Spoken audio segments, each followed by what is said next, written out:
Hi. Hello hi. Present ఇప్పుడు ఇండస్ట్రీలో మంచు ఫ్యామిలీ మీద ఇష్యూ జరుగుతుంది కదా, దీని మీద మీ అభిప్రాయం? అవును, ప్రజెంట్ ఇప్పుడు మోహన్ బాబుకి మనోజ్కి అంతే కదా, తండ్రి కొడుకులు ఇద్దరు అనమాట. వాళ్ళిద్దరి మధ్య నిజమే జరుగుతుంది. ఇదంతా ఏంటంటే ఇదంతా పెద్ద ఫ్రాంక్ ఇది. ఎందుకంటే గతంలో కూడా విష్ణు మనోజ్ ఇద్దరు కూడా కొట్లాడుకొని వారం రోజులు అయిన తర్వాత ఇదంతా ప్రాంక్ అన్నారు. ఇది కూడా అంతే అనిపిస్తుంది నాకు అనిపిస్తుంది అనమాట. ఎందుకంటే వాళ్ళు ఇలా సీరియస్గా చేసి దీన్ని యాక్టింగ్ చేసి మళ్ళీ దీన్ని సిల్లీ చేసి మళ్ళీ దీంట్లో లాస్ట్ దీన్ని ప్రాంక్ అన్నారు.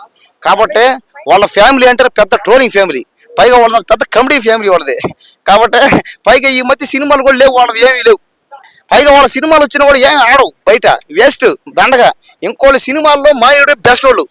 ఎందుకంటే వాళ్ళ సినిమాలు ఎలా ఆడవు, పైగా వాళ్ళు చేసేటువంటి కామెడీలే. పైగా వాళ్ళకి ఎక్కడ ఏం మాట్లాడాలో అర్థం కాదు, చేత కాదు. అని నాకంటే దారుణం వాళ్ళు. నేనే ఒకటి మాట్లాడితే వాళ్ళు నాకంటే 10 ఇంతలు అనమాట. కాబట్టి వాళ్ళది మొత్తం పెద్ద ఫ్యామిలీ. ఇదంతా అందరూ కామెడీకో కాలక్షేపానికో చూసుకోవచ్చు అనమాట. ఎందుకంటే వాళ్ళు చేసేటివన్నీ అలాగే ఉంటాయి, చూసుకోవచ్చు అనమాట. వాళ్ళ ఫ్యామిలీలో ఎవరైనా, ఆ విష్ణు అయినా మనోజ్ అయినా ఉంది కదా లక్ష్మి, ఆమె ఎవరైనా సరే, ఇంకా మోహన్ బాబు కూడా అంతే అప్పుడప్పుడు అయినా. కాబట్టి వాళ్ళు ఇలాంటి జరిగేటివన్నీ వాళ్ళ పెద్ద కామెడీ వాళ్ళవి. వాళ్ళ గురించి ఇంత డిస్కషన్ ఇంత మాట్లాడడం వేస్ట్. కానీ ఇవన్నీ ఎందుకు మాట్లాడుకోవచ్చు అంటే కామెడీగా మాట్లాడుకోవచ్చు అనమాట, అంతే. దీనికి తప్ప వాళ్ళది ఏనికి పని రాదు, ఇంకా అయిపోయింది. ఫీలింగ్ లో మోహన్ బాబు గారి మీద అర్థం కదా అంటే ఏంటి మీ ఫీలింగ్? మోహన్ బాబు అంటే సినిమాలు బాగుంటాయి, డైలాగులు బాగుంటాయి, యాక్టింగ్ బాగుంటది, హీరో విలను విలక్షణ నటుడు కమెడీను అన్ని బాగానే ఉంటాయి. కానీ ఆయన మాట్లాడేది బయట అప్పుడప్పుడు కొన్ని కామెడీగా ఉంటాయి.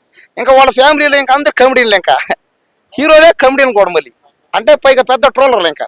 ఇంకా ఆమె ఉంది కదా, ఎవరు లక్ష్మి, మంచు లక్ష్మి.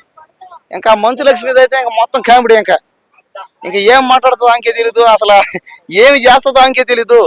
వాళ్ళ గురించి నాకు తెలిసినంత వరకు ఎక్కడన్నా మాట్లాడుకోవాలంటే ఇంకా మొత్తం కామెడీ తప్ప సీరియస్గా అయితే ఏమీ లేదు. పైగా వాళ్ళు సీరియస్నే మళ్ళీ కామెడీ అంటారు వాళ్ళు. చూడండి, మీరే చూడండి కావాలంటే. ఇప్పుడు విష్ణు మంచు మనోజ్ వ్యక్తిత్వం ఎలాంటిది? అదే అతను కూడా అప్పుడప్పుడు బాగానే ఉంటది, కానీ అప్పుడప్పుడు అతను కాస్త క్రాక్ మెంటలు, నాకంటే దారుణం అతను కామెడీనే.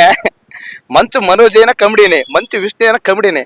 ఇంకా మంచు లక్ష్మి అయితే ఇంకా అబ్బా, ఇంకా మామూలు కాదు. ఇంకా ఆమె ఎందుకు ఇంక చెప్పలేదు అనమాట. అంటే కమెడీనేవి. కాబట్టి ఇదంతా కామెడీయే, ఇదంతా పెద్ద ఫ్రాంక్ ఇది, అంతే పక్క ఫిక్స్. దీన్ని నమ్మి సీరియస్ గా తీసుకోవద్దంటారు?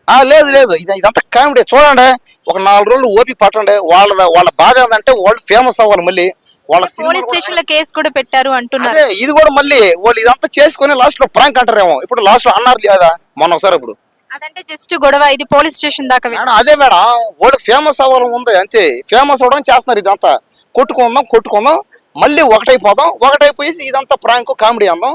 మాకు అప్పుడు తెలియదు, ఇప్పుడు తెలుసుకున్నాం అని అందాం అని, అంతే. లేకపోతే ఆల్రెడీ ఫేమస్ అయిన వాళ్ళే కదా, ఇప్పుడు మళ్ళీ ఏం ఫేమస్? అదేనండి, తగ్గిపోద్ది. ఎంత ఫేమస్ అయినోడు అన్నా కెమెరా ముందు రాకపోతే అంతే సంగతులు కదా, ఇంకా అంతే కదా. అందుకని వాళ్ళ బాధ ఏంటంటే ఏదో మాటలే, పైగా సినిమానే ఆడట్లే, వాళ్ళకి ఎవరు క్యారెక్టర్ ఇవ్వట్లే. కాబట్టి వాళ్ళు ఇదంతా ఎందుకు చేస్తున్నారంటే ఫేమస్ అవడం చేస్తున్నారు, అంతే. నాలాగా, ఓకేనా? ఇంకేమన్నా డౌట్లు ఇదన్నమాట. కాబట్టి ఇదంతా కూడా వాళ్ళ ఆ మంచు ఫ్యామిలీ మొత్తం అదొక పెద్ద కంచు ఫ్యామిలీ. కాబట్టి ఇదంతా ఒక ఫ్రాంక్ ఫ్యామిలీ అనమాట.